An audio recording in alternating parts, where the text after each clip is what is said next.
So welcome to this new video of JavaScript tutorial. In this video I'll be teaching you about switch case in JavaScript. तो ये समझाने के लिए मैं एक एग्जांपल लिखता हूँ। मतलब इसमें क्या होता है, जैसे हमने कोई x की कोई सी भी वैल्यू लिखी है 2, तो इसमें क्या होता है, जैसे आपको कोई एक एलिमेंट है, अब आपको उसके अकॉर्डिंग, मतलब उस एलिमेंट में जो लिखा है उसके अकॉर्डिंग आपको कोई स्टेटमेंट एग्जीक्यूट कराना है। तो हम मोस्टली तब स्विच केस यूज़ करते हैं, मतलब कोई एलिमेंट में कोई वैल्यू, अब आप चाहते हो जो स्टेटमेंट एग्जीक्यूट हो वो उस वैल्यू के अकॉर्डिंग हो, तो फिर उस केस में हम स्विच केस यूज़ करते हैं।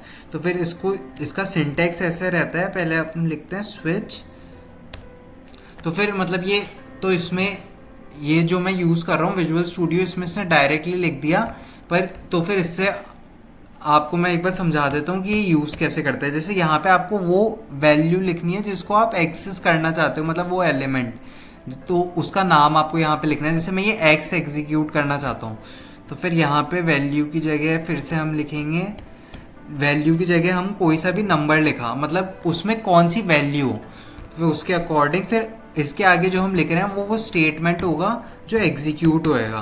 तो जैसे यहाँ पे मैंने लिख दिया console.log द नंबर is 1,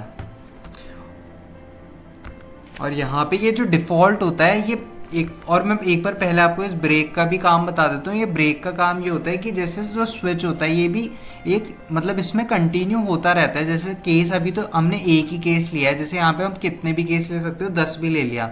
इस ब्रेक का काम ये होता है कि अगर इसने देख लिया यहाँ पे कि पहले इसमें जो केस 1 है ये एग्जीक्यूट हो गया, तो उसके बाद ये इसको ब्रेक कर देगा, मतलब ये इस लूप से बाहर आ जाएगा, ये आगे के सारे स्टेटमेंट्स चेक नहीं करेगा। तो फिर इसके आगे हम अभी और केस भी बना लेते हैं। केस, एक बार मैं इसी को कॉपी पेस्ट कर लेता हूँ, केस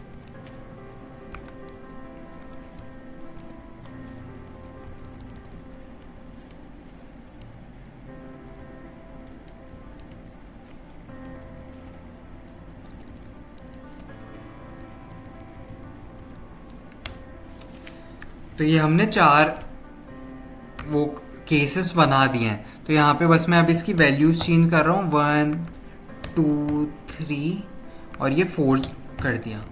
तो नंबर यहाँ पे हम ये स्टेटमेंट भी चेंज कर देते हैं ताकि आपको समझ में आ जाए। तो नंबर 3 4,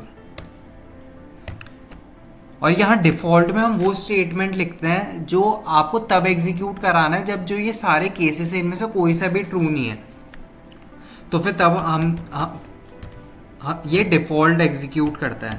तो फिर यहाँ पे मैंने लिख दिया the number is not in between 1।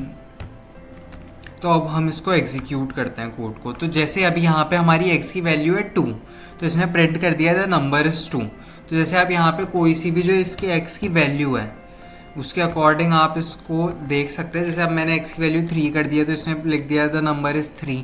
तो यहाँ पे आप वो एलिमेंट का नाम लिखते हैं जो आपको एक्सेस कराना है, केस के आगे आप वो वैल्यू लिखते हैं जो आप चाहते हो कि अगर इसकी वैल्यू ये है, जो यहाँ पे आपने लिखा है इसकी वैल्यू अगर ये है, तो फिर आपको इसके आगे वाला स्टेटमेंट एग्जीक्यूट कराना है। तो ये इसका सिंटैक्स रहता है। So thank you, that's all for this video. Subscribe to my channel to stay updated. Thank you.